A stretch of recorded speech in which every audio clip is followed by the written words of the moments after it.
ఢిల్లీలో వాయు కాలుష్యం ప్రమాదకరంగా మారింది. దీంతో ఉష్ణోగ్రతలు క్రమంగా పడిపోతున్నాయి. వాయు కాలుష్యం కారణంగా ఢిల్లీ గ్యాస్ ఛాంబర్లా మారిపోయింది. దేశ రాజధానిలోని చాలా ప్రాంతాల్లో ఏక్యూఐ 400 పాయింట్లు దాటింది. కొన్ని హాట్స్పాట్లలో అది 500 పాయింట్ల వరకు నమోదైంది. ఢిల్లీ ఎన్సీఆర్ ఎయిర్పోర్టులో విజిబిలిటీ మొత్తం తగ్గిపోయింది.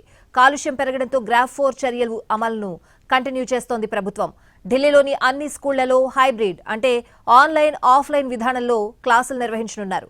ప్రభుత్వ ప్రైవేట్ ఆఫీసుల్లో సగం మంది ఉద్యోగులు ఫిజికల్ గా, సగం మందికి వర్క్ ఫ్రం హోమ్ ఇచ్చారు.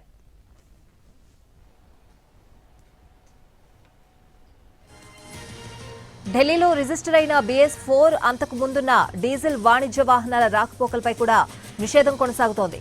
నిర్మాణ సంబంధిత పనులను కొద్ది రోజులు ఆపేయాలని ప్రభుత్వం స్పష్టం చేసింది. 50% మంది ఉద్యోగులకు వర్క్ ఫ్రం హోమ్ ఇవ్వాలని సూచించింది.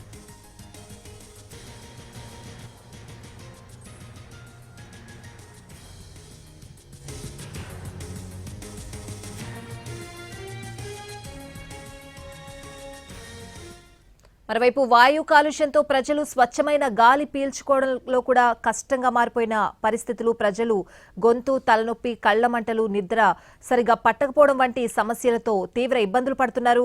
ఓవరాల్ గా వాయు కాలుష్యానికి సంబంధించిన అప్డేట్స్ అడిగి తెలుసుకుందాం. మా ప్రతినిధి రాజు ఢిల్లీ నుంచి లైవ్ లో సిద్ధంగా ఉన్నారు. రాజు, 400 నుంచి 500 కూడా చేరుకున్న పరిస్థితులు కనిపిస్తున్నాయి. ఎలా చూడాలంటారు? సో స్వాతి, నిజంగా చెప్పాలంటే అత్యంత దారుణంగా ఈరోజు ఢిల్లీలో వాయు కాలుష్యం కనిపిస్తుంది. ఎయిర్ క్వాలిటీ ఇండెక్స్ పైన ఏకంగా 500లను టచ్ అవుతున్నటువంటి పరిస్థితి ఉంది.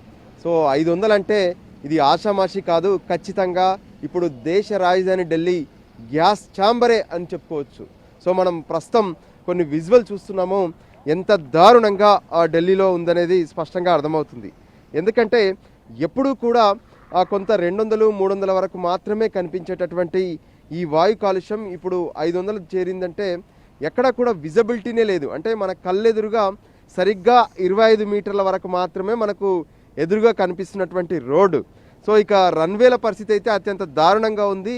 అందుకోసం ఢిల్లీ ఎయిర్పోర్ట్ నుంచి టేకాఫ్ కావచ్చు, లేదంటే ల్యాండింగ్ అవ్వాల్సినటువంటి విమానాలు అత్యంత ఆలస్యంగా నడుస్తూనే ఉన్నాయి. దీనికి సంబంధించి ఇప్పటికే అడ్వైజరీ కూడా జారీ చేశారు. ఇక మరోపక్క ఢిల్లీలో ఉన్నటువంటి ప్రజలు సైతం తీవ్రంగా ఇబ్బందులు పడుతున్నారు. ప్రతి ఒక్కరూ శ్వాసకోశ ఇబ్బందులతో బాధపడుతున్నారు. ఎందుకంటే గాలి పీల్చుకోవడమే గందరగోళంగా మారిపోతున్నటువంటి పరిస్థితి కనిపిస్తుంది. గాలి పీల్చుకోలేము, చూస్తేనే అర్థమవుతుంది. దట్టమైనటువంటి పొగ పీల్చుకుంటుంటే కూడా అది పూర్తిగా స్మెల్ అనేది తెలుస్తుంది. అంటే ఎప్పుడైతే పొయ్యిలో నుంచి వచ్చేటటువంటి పొగ ఎలాగా ఉంటుందో ఇప్పుడు ఇక్కడ ఉన్నటువంటి ఏరియా మొత్తం స్మెల్ అలాగే కనిపిస్తుంది. మరోవైపు వృద్ధులు, పిల్లలు మాత్రం తీవ్రంగా ఇబ్బందులు పడుతున్నారు. దాంతో వాళ్ళందరికీ అడ్వైజరీ జారీ చేశారు. ఎట్టి పరిస్థితుల్లోనూ అవుట్ సైడ్ వెదర్కు ఎక్స్పోజ్ కావద్దని చెప్పి వాళ్ళకి స్పష్టం చేశారు. ఇక స్కూళ్ళలోనైతే అత్యంత దారుణ పరిస్థితులు ఉన్నాయి. పిల్లల్ని ఎవరిని కూడా స్కూళ్ళకు పంపొద్దనే విషయం స్పష్టం చేశారు. అయితే ఈ మధ్య కాలంలో కొన్ని గైడ్లైన్స్ మేరకు అంటే స్కూల్లో ఉన్న, ఇంట్లో ఉన్న ఒకటే కదా పరిస్థితి. అందుకోసం హైబ్రిడ్ మోడ్లో నడిపించండి. తల్లిదండ్రుల పరిస్థితులను బట్టి, వాళ్ళకు ఉన్నటువంటి వెసులుబాటును బట్టి ఆన్లైన్లో కానీ ఆఫ్లైన్లో కానీ చదువుకునే అవకాశం కల్పిస్తామన్నారు. దానికి అనుగుణంగా హైబ్రిడ్ మోడ్లోనే ఇప్పుడు ఢిల్లీ స్కూల్స్ అన్నీ కూడా రన్ అవుతున్నాయి. అంటే ఈ సెల్ ఫోన్స్ కానీ లేదంటే ఎలక్ట్రానిక్ డివైజెస్ ఇవి లేనటువంటి వాళ్ళు స్కూల్కి రావచ్చు. లేదు ఇప్పుడు ఉన్నటువంటి పరిస్థితుల్లో వాటన్నిటిని మెయింటైన్ చేసుకుంటామంటే ఇళ్ల నుంచే పిల్లలు చదువుకునేటువంటి అవకాశం ఈ రోజు నుంచి కల్పించారు. ఎందుకంటే ఈ వాయు కాలుష్యం తీవ్రంగా పెరగడంతో గ్రాఫ్ 4 నిబంధనలను ప్రస్తుతం ఢిల్లీలో అమలు చేస్తున్నారు.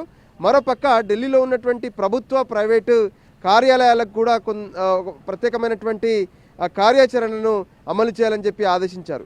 50% మంది ఆఫీసులో నుంచి పనిచేస్తే మిగతా 50% మంది ఇళ్ల నుంచే అంటే వర్క్ ఫ్రమ్ హోమ్లో పనిచేయాలని చెప్పి స్పష్టం చేశారు. ఏదేమైనా ప్రస్తుతానికి మాత్రం ఢిల్లీలో అత్యంత దారుణంగా కాలుష్య పరిస్థితులు చేరుకుంటున్నాయి.